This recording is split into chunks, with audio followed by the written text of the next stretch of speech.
Hi, Cancer, Sun, Moon, Ascendant, or Venus. This is Dane, and I'm going to be doing your April 1st to the 15th, 2021 reading for you. Now, I ask if this reading resonates with you. Don't forget to give it a thumbs up and also to subscribe to my channel. And if you would like to be notified whenever I upload new videos, and I upload all the time, just hit the bell notification button. And if you're interested in any of the cards that I'm using, they will be listed and linked in the description box below. Now, before we begin this reading and clear the energy space, once again, a reminder not to be scammed by anybody in the comment box pretending to be me offering you a reading. This person is not me. They are a scammer. Do not be scammed. I will not be soliciting you for anything. Now, with that said, let us clear the energy space, raising our own energy vibration and releasing any negativity. So take a nice deep breath in, exhaling whenever it feels comfortable for you.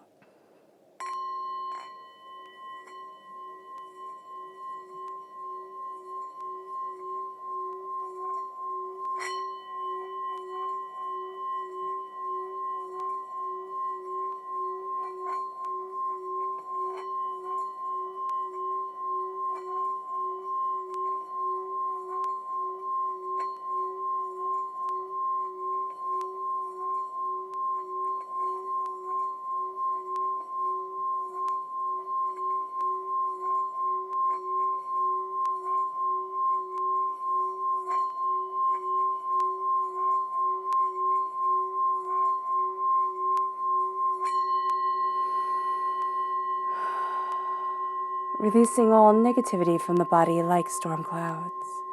Letting yourself feel calm, centered, and at peace as we enter into this safe and loving space. All right, let's let the bowl sing as we see what the tarot has to say.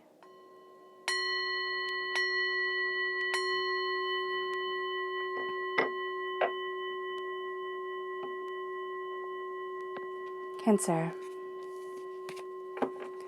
April 1st to the 15th, 2021, Cancer. April 1st to the 15th, 2021, Cancer. April 1st to the 15th, 2021, Cancer. April 1st to the 15th, 2021, Cancer. Angels and spirit guides, show me clearly. Guide this reading and show me clearly. Angels and spirit guides.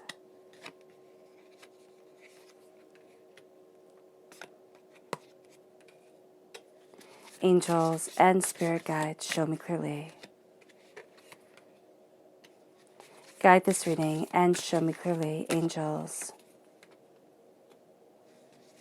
and spirit guides, angels and spirit guides.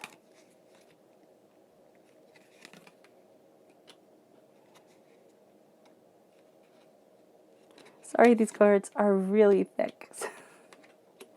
So I want to make sure they separate. Angels and spirit guides, show me clearly. Guide this reading and show me clearly, angels and spirit guides.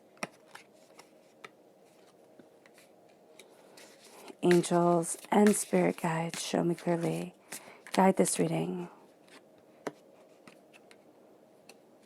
and show me clearly, angels. Okay. Fantastic.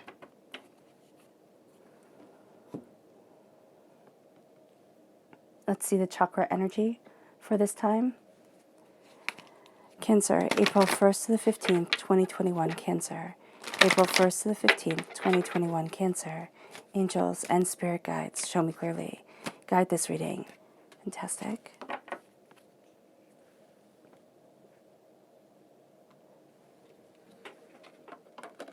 The spirit guide message. Cancer, April 1st to the 15th, 2021, Cancer. April 1st to the 15th, 2021, Cancer. Angels and spirit guides, show me clearly. Guide this reading. Ooh. Okay. Just like that. And then finally, the energy that we need to be mindful of during this time. What is the energy that Cancer needs to be mindful of? April 1st to the 15th, 2021, Cancer. What is the energy that Cancer needs to be mindful of? April 1st to the 15th, 2021, Cancer. Angels and spirit guides, show me clearly. Okay, just this. Fantastic.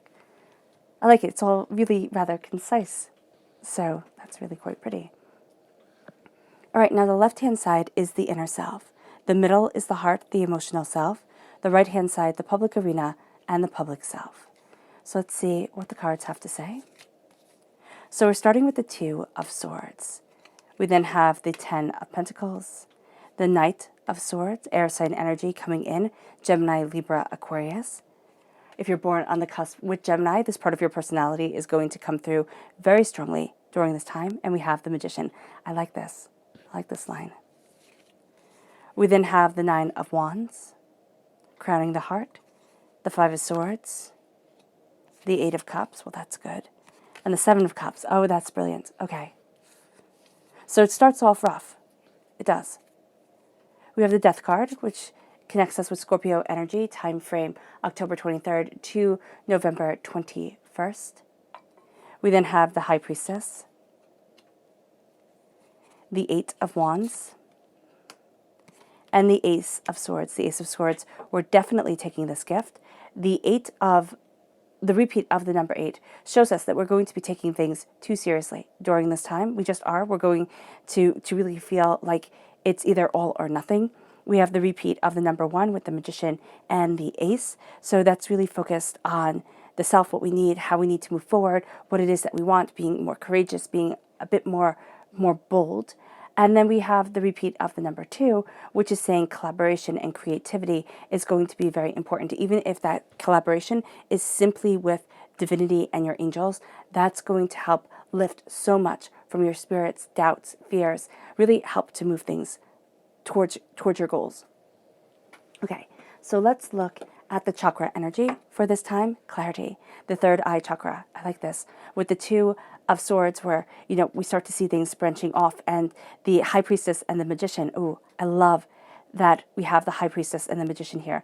That's the king and the queen sort of the spiritual aspect of the tarot, of the major arcana. So we have that beautiful connection, that soulmate connection, that true love connection, and we have clarity coming forward. We have our third eye really opening and saying, this is what I'm seeing, this is what I want, this is what I need. There's a sense, and I always see this crystal right here very much as coming through like a person looking up at the crystal and just getting a different view. Because when you look through a crystal or anything, it distorts things just a bit. And so we're getting just a little bit of a different view of it because the third eye is opening and the clarity comes and the sense of, oh, that's what I needed. That's what I wanted. That's what I was missing becomes quite a powerful, beautiful way that we start moving forward. We start seeing things more openly for ourselves, more in our power. And the word to live by during this time is to manifest. And this is what divinity is saying, is that we need to manifest what we want as we stand before the altar of our existence, as we see things more clearly, as the veil is lifted from our eyes. Manifestation gets a bum rap because we tend to think, oh, if I just think about it, I can manifest it. Or I'm just going to manifest this destiny. And it sounds like a really cool thing to say, but it's like, how? How we start with manifestation and how manifestation works is that we don't think, oh, just by thinking it, it's going to happen. It's starting to put new pathways within our minds. It's starting to look at things more openly, more honestly for ourselves. And once our brain starts to think of something differently, starts to see things differently, we can start to see ourselves moving forward in a more confident, competent position and in a way where we're not timid, we're not afraid, we're not overwhelmed. And it's because when we imagine something, when we think about something, our mind doesn't know the difference between make-believe and reality, which is scary on one hand, but also really quite brilliant. So with manifestation, when we're thinking about it, when we're visualizing it, when we're, laying this pathway, we're going to see ourselves, our mind starting to say, I can do this because I've already thought I could. And so the mind doesn't know that we haven't quite yet. And so there becomes a sense of bravery there. We can also start doing things that kind of push us out of our comfort zone, have us being a little bit more brave than we would think we would be. The Wim Hof, starting with a cold shower every day. It doesn't have to be that you take a cold shower, but, for 30 seconds you go in and the water is like mountain water hitting you, and it's cold and it's overwhelming, but it's facing that fear every single day and doing something to lead us towards the extraordinary. It brings us here then to the energy that we have to be mindful of, and it's the Lord. The Lord is the emperor. So it's Aries energy, which during this time we are in an Aries sun. So during this time of determination, of looking at things, we're going to have people say, well, it has to be my way, or it has to be this way. And if you don't do it this way, you're obviously wrong. And this just isn't going to jive with us, because there's a sense here of meeting old scars that have held us back. And there's something very authoritative about those scars. This is a person, this is an idea, this is a ideology, a way of speaking that is just like, it's like this, or it can't be anything at all. And what we need here is a bit more fluidity. We need here a bit more understanding. And with this person, with this energy, it doesn't mean that it has to be Aries energy, okay, that we're dealing with, but it's a person who embodies it. They're not going to give. They're not going to want to have this balance. They're going to say, charge forward, go after it. This is how it has to be. If not, obviously it's wrong. And that's just not going to be right for us during this time. There is also a sense here of looking at things and kind of just wanting to explore, wanting to see where it takes you, how it moves us forward, instead of saying, oh, well, it has to be just like this. It's like, no, I want to discover, I want to become. Because we're seeing here with the Two of Swords, the pathways that we've had, the ways that we thought, okay, it's either this way or that way. They're going to become quite different during this time. It's like, oh my gosh, I can move forward differently. I can see things differently. I have different paths, because we're looking inwardly. That's why she's blindfolded. We're looking inwardly, and we're seeing that there's more here than we imagined. There's more moving us forward than what we originally thought. And with the Two of Swords, the two paths that we thought, okay, it can only be A or B, we're going to see, no, those two paths start branching out, or other pathways start opening up to us that weren't clear before, and they lead us to prosperity. So this is a time where, with the repeat of the number 8, we're going to want to be very hard on ourselves, very kind of, everything has to be logical, everything has to be just like this. It can't kind of go out of form. And that's the Aries energy, the Lord energy kind of coming down on us and saying, it has to be structured. We have to be planning for a battle. We don't want to do something crazy that we don't know the outcome of, or we can't kind of really guess the outcome of, because we need to be prepared. And the fact of the matter is, yes, being prepared is important, but we can't live our lives in a way that says, I can't try anything new because I have to stay with the established plan. I can't think of anything outside of the box because it has to be just like this. And it moves us to the 10 of Pentacles. It moves us to prosperity that lasts for generations. This is a sense of wealth, of power, of understanding.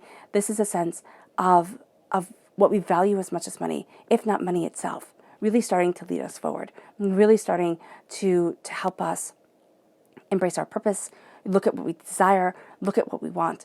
The pentacles start coming in. But also we see a completion of a cycle when it comes to money. So we might have had a really hard time. There may have been a struggle, which, I mean, with the state of the world, who hasn't struggled in one way or another? But there is the sense now of seeing a foundational basis, of seeing things more powerfully, more purposefully, of, the veil being lifted from the eyes and saying, I don't want to be lied to. I want things laid straight. I want plain speech. Confucius said, name things clearly. Okay, name things plainly so that everybody understands.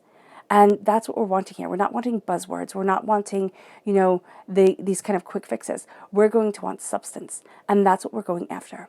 The 10 of Pentacles is prosperity coming forward. It's solid foundations. It's being able to connect. And when Spirit says wealth that lasts for generations, it does not mean that there's going to be an inheritance, though there can well be.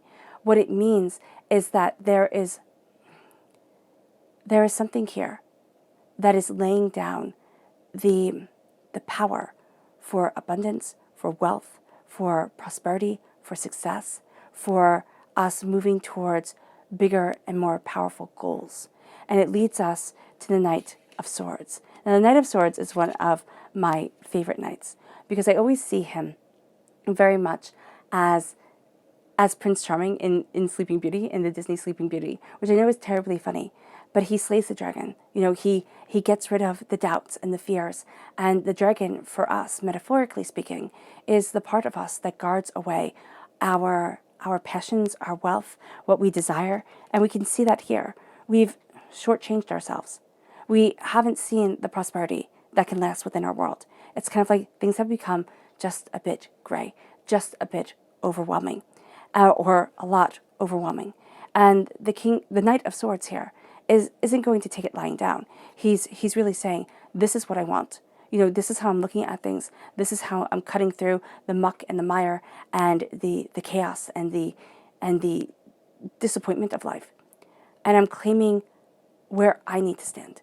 Not where everybody wants me to stand. Not what other people want me to do. But I'm claiming where I need to stand and the power that guides me forward so extraordinarily. We cut through the brambles, right? The thorns of the rose bushes. And those are poisonous. As beautiful as the roses are, as beautiful as life is, there's still poison to it. We cut through it. And we ascend. We ascend to awaken the sacred feminine within us, the kind of gentler aspect of our power, of what we want. And there is a sense here of looking at things and seeing a purpose, seeing things guided forward, seeing hope where before there wasn't. And there is a sense of a knowing, of being trained, of using the weapon of the sword to say, this is what I need. My mind is guiding me. My understanding of my surroundings is guiding me. And the magician has us, as we are warriors, okay, has us claiming the bounty, claiming our passions, claiming so much. The magician says, as above, so below. As I think it, so it becomes. Eternity lies within our minds. And when we're looking at the gifts coming forward, okay, we have the gift of the mind in the public arena. We're taking it inwardly because we can see it with the knight. We can see it with the magician because he takes all the gifts. But what we're seeing here also is the sense of utilizing all of us. Instead of saying, oh, well, I'm just not good at that. Or, oh, I can't do that. And, oh, well, you know, that's just not me. It's like, no, I'm utilizing all of me. I'm being empowered. I'm being emboldened. I'm seeing things in a different way. I'm opening up my eyes. I'm also taking what is rightfully mine. And so we embrace our passion. We embrace our knowledge. We embrace our wealth. And we embrace, what am I missing here? And we embrace our emotional understanding. It's like instead of shoving these things away and saying, no, you know, this isn't right. We're saying, no, this is all of me. And either I accept all of me or I don't. Either I see me for the powerful individual I am, or I lock myself away again. And the Knight of Swords within us, really during this time, is going to make that very hard for us to do. We don't want to lock ourselves away. We want to come out and we want to shine and we want to say the paths that I thought, the way that I thought, the way that my heart was told I had to live was not right. And this can be one person in our lives that spoke negativity over us. This can be a parent or a caregiver or, you know, a lover or a sibling or a friend that just didn't see our dreams, just didn't see the purpose in us. This can also be the world. The world says, oh, there's this way that we're supposed to be. And our hearts take it in.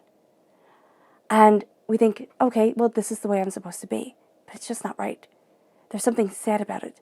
There's something overwhelming about it. There's something that makes us lose the spark. The Nine of Wands is like I can listen to the world forever. And I'll just lose me.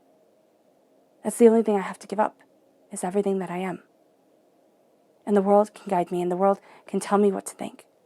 Or I can start to listen to myself.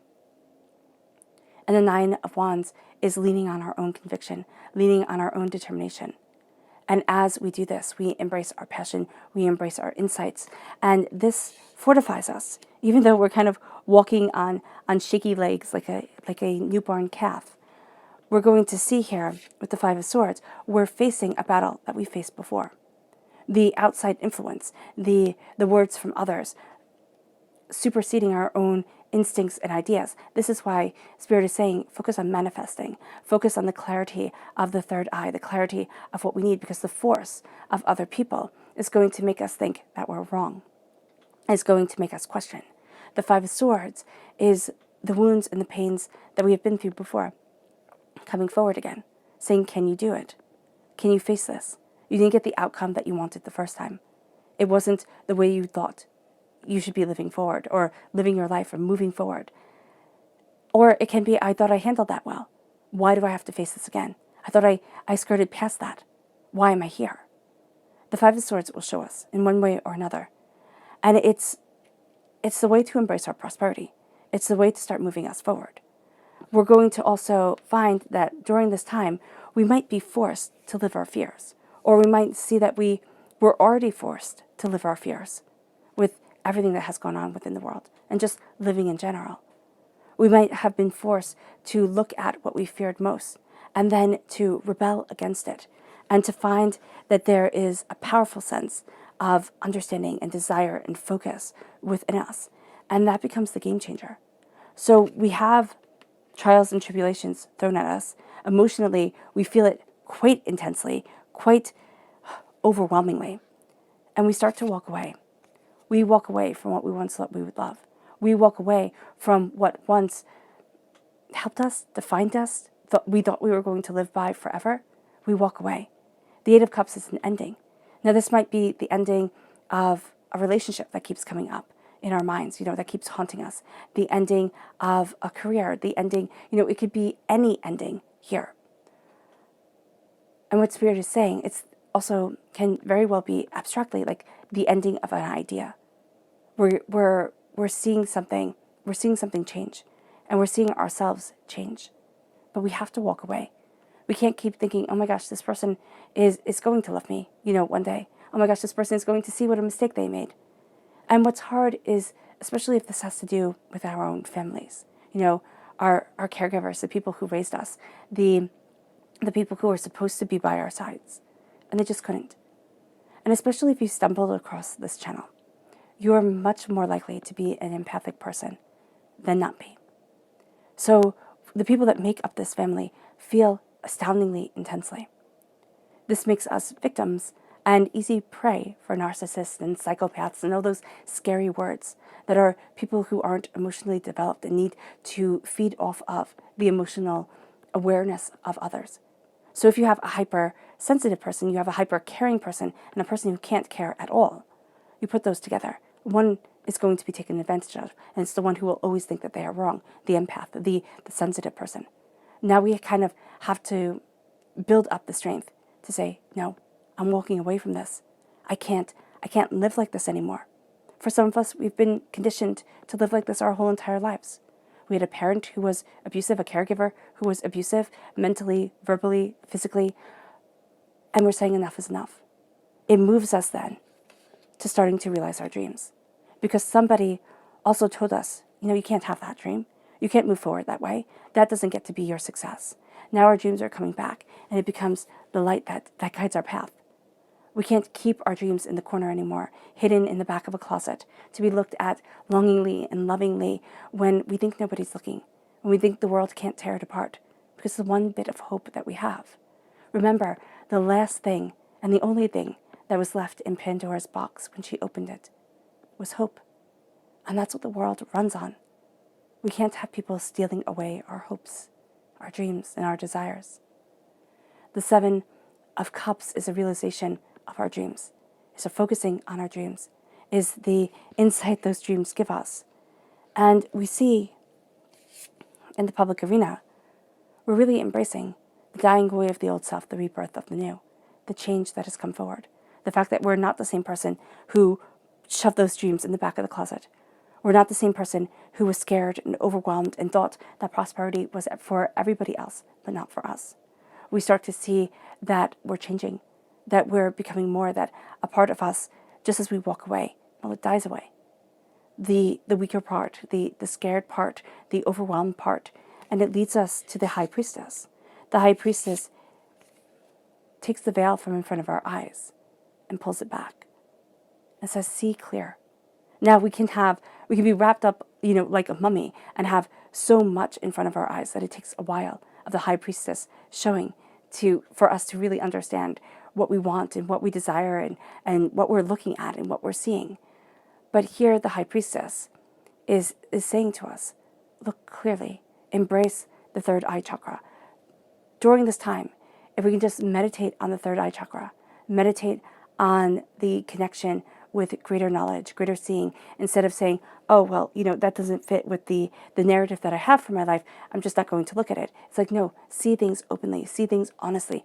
Look at the hurts and the pains and the chaos and the destruction of the world, but also look at the beauty and the brilliance and the community and the coming together. The High Priestess sees it all. She does not turn away. And it's interesting because we have this line. It's like we see it. We walk away from what is poisoning us, and then we claim that power so precisely, so intensely, so powerfully. And it brings us then to the Eight of Wands. It brings us to life changing in a way that feels hard to keep up with. It's like, ready or not, here it comes. And it changes us. It changes the way that we see things. We start to move forward in this. Spirit is sweeping us away with a change. And we're like, can I do this? And there becomes this fact of fear. It's like, oh my gosh, can I do this? Like, can I move forward this way? Do I know what I want? Do I know where I'm headed? And we're still going forward, or at least in a direction. We hope it's forward. And then it brings us to the Ace of Swords. It's like, yes, I do know what I'm doing. Or at least divinity knows what they're doing, and I'm trusting. The Ace of Swords is the cutting through doubts and fears. It's knowledge, it's understanding, it's insights, it's greater truth that opens up our eyes, that transforms us. The Ace of Swords says, I can see. I can express myself. I can understand. My mind is awake and in charge. Our eyes are part of our brain. And so when divinity said we can see, it's like we're looking at what we're taking into life, what we're taking in through our eyes. And we become powerful because of it, because we're paying attention, where others just kind of scrape the surface, if that. The Ace of Swords cuts through so much nonsense. The Ace of Swords sees things so much more truthfully and honestly and intensely and powerfully. And it also makes us pay attention to our breath, pay attention to our words, pay attention to what we're building and discovering. Now, the spirit animal message for this time. Cancer, April 1st to the 15th, 2021, Cancer. April 1st to the 15th, 2021, Cancer. Angels and spirit guides, show me clearly. Guide this reading and show me clearly.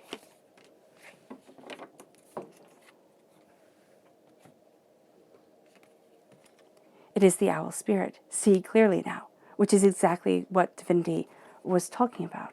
The ability to see clearly what once was in shadows. The ability for the greater understanding, the greater knowledge, the greater truth of it all.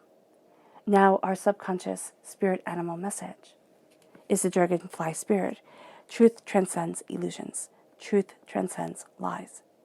It's not saying that it has to be, everybody has their way of seeing things, and we call it our individual truth. But we're talking about things on a greater scale. And yes, we have our own different ways of interpreting things. But this is the truth of how we are living our lives, of how we are moving forward, of what we are going after. And that transcends so much. It transcends the illusion of what the world is trying to sell us. It's like we're not buying it. And we're living in the truth that is unfolding every single day around us. And that we're being able to see with the High Priestess so much more clearly, so much more powerfully. It brings us to our subconscious person message, which is Cernunnos, which is Capricorn energy, time frame December 22nd to January 19th. This is chaos. Now, chaos can be good and chaos can be bad. But what we're going to see here is that life is taking on its own meaning, moving us forward in a way that at times feels out of our control. Cernunnos is the devil in the Rider-Waite-Smith deck. The devil wants to hold us back. Chaos wants to hold us back because it is simply the nature of chaos. To say doubt and fear and look at this in a different way. look at it through the eyes of pain, look at it through the eyes of failure. Now we're going to see what happens as we move forward. Sununus is making us look at things and say the chaos is there. There are things that are out of my control, but there is also power and purpose and insight that I am taking. It brings us to our subconscious chakra message, which is angels and masters. This is the soul star chakra located 6 inches above your crown.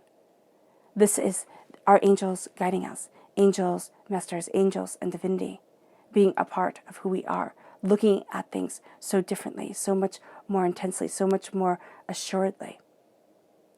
There's a sense of being blessed. It leads us to our subconscious spirit message, which is inspire. Let the dreams inspire you. Let yourself be inspired. Don't stay in the same old rut, doing what others kind of shout at us that we are supposed to be doing. It's like, no, this is a time of inspiration and creativity. It leads us to our subconscious tarot message, which is justice, which is Libra energy, time frame September 23rd to October 22nd. But justice comes in, and justice is an interesting card because we can think, okay, letter of the law, justice. That's one way of looking at it. But it's also being just to ourselves. It's being discerning. It's saying, okay, this is the energy I like to be around. I don't like to be around people with this energy. This is what I need within my life. This is what I want within my life. I can't have the chaos keep on coming. There's a sense here of a battle between being just with ourselves and understanding the chaos that is around us. Okay. All right, Cancer. I hope this reading has resonated with you. I wish you nothing but light, love, peace, and happiness. May harmony always be with you. I am sending loving, healing energy to each and every one of you. I love you all, and stay safe. Let's end this reading with a meditation, a clearing away of negative energy, a raising of our positive energy as we move forward with a greater knowledge and a surprising amount of greater knowledge than we had realized. As our dreams start to become part of our hopes, of our desires, and of our reality. So take a nice deep breath in, exhaling whenever it feels comfortable for you.